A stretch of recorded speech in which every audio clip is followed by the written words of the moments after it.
ওকে তো ভাই লোক ফাইনালি রিলিজ হলো মোস্ট অ্যান্টিসিপেট ওজি সিনেমা। মানে কি ক্রেজ রে ভাই, প্রভাস থেকে শুরু করে রামচরণ, তেজা সরজা, বলা চলে পুরো ইন্ডাস্ট্রি ওজির জন্য এক্সাইটেড। তাই তো প্রভাস অ্যান্ড প্রশান্ত নীল গতকাল রাতের 1টার দিকে শোয়ে গিয়ে ফিল্মটাকে দেখেছে। তার মানে কি এটা পবন কল্যাণের ক্যারিয়ারের বেস্ট মুভি, সেই সাথে কালেকশনেও কিন্তু ঝড় তুলেছে। ভাই বিশ্বাস করবা না, শুধু অ্যাডভান্স বুকিং থেকেই 100 কোটি পার।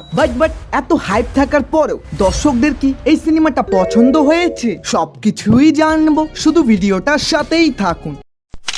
ভাই 54 বছর হওয়ার পরেও পবন কল্যাণ যে লেভেলের অ্যাকশন ও অভিনয় করেছে, ফার্স্ট হাফ দেখেই আপনি বলবেন আপনার টাকা ওয়াসুল হয়ে গিয়েছে। ভাই আমি সবকিছু বলার জন্য খুবই এক্সাইটেড, তবে স্পয়লার দিয়ে তোমাদের আসল মজাটাই খারাপ করতে চাই না। আর ওই যে অনেকজনেরই ডাউট ছিল না এটা প্রভাসের শাহ মুভির সাথে কানেকশন থাকবে কিনা, ওয়েল ওটারও রেফারেন্স এই মুভিতেই পাবা। এবং ভাই সেকেন্ড হাফের শুরুর 20 মিনিট জাস্ট ব্যাঙ্গার। ভাই আপনি সিনেমাটা ফ্যান হয়ে যাবেন, কারণ পবন কল্যাণের এন্ট্রি থেকে শুরু করে ক্লাইম্যাক্স পর্যন্ত মুভিটা অন্য লেভেলেরই একটা গ্রাফ ধরেছিল, যা কখনোই নিচে নামে না।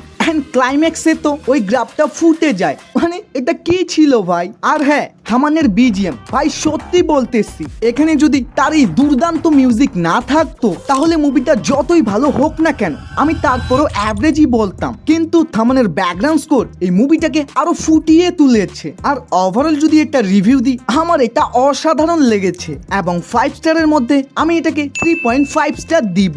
বাট কালেকশনের কি অবস্থা? ওয়েট তার আগে বাজেট ও রিকভারি নিয়ে কথা বলি। সিনেমাটার বাজেট 250 কোটি, কিন্তু ইন্টারেস্টিং বিষয় হলো ও যে ডিজিটাল রাইট বিক্রি হয়েছে 92 কোটি দিয়ে, স্যাটেলাইট রাইট 34 কোটি অ্যান্ড মিউজিক রাইট 15 কোটি দিয়ে। না মুভিটা এখানেই থামেনি। এছাড়াও ওয়ার্ল্ড ওয়াইড নিজের থিয়েটিক্যাল রাইট সেল করেছে 170 কোটি দিয়ে। মানে ভাই দে কল হিম ওজি নিজের সব রাইট বিক্রি করে রিলিজের আগেই 311 কোটি রিকভারি করেছে, যা লিটারালি বাজেটের থেকেও বেশি। কিন্তু এর মানে এটা না যে সিনেমাটা সুপারহিট হয়েছে। ওয়েল বক্স অফিসে এটা 300 কোটি কালেকশন করলে হিট হবে, 400 কোটি করলে সুপারহিট, তো 500 কোটি করলে ব্লকবাস্টার। যদিও আমার মনে হচ্ছে এটা এর থেকেও বেশি কালেকশন করবে। তাই ডাইরেক্ট কালেকশনে আসা যাক। প্রথম দিন এটা শুধু তেলুগু স্টেট থেকেই 80 কোটির ইনকাম করতেছে, কর্ণাটক থেকে 10 কোটি, তামিলনাড়ু থেকে 2 কোটি, at the same time north market থেকে 5 কোটির মতো, যা হিন্দিতে না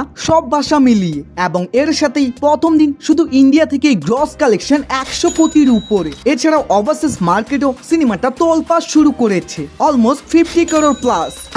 world wide first day collection 150 কোটি পার, যা ভাই ট্রেড অ্যানালিস্টরা দাবি করতেছে আসল কালেকশন এর থেকে অনেক বেশিও হতে পারে।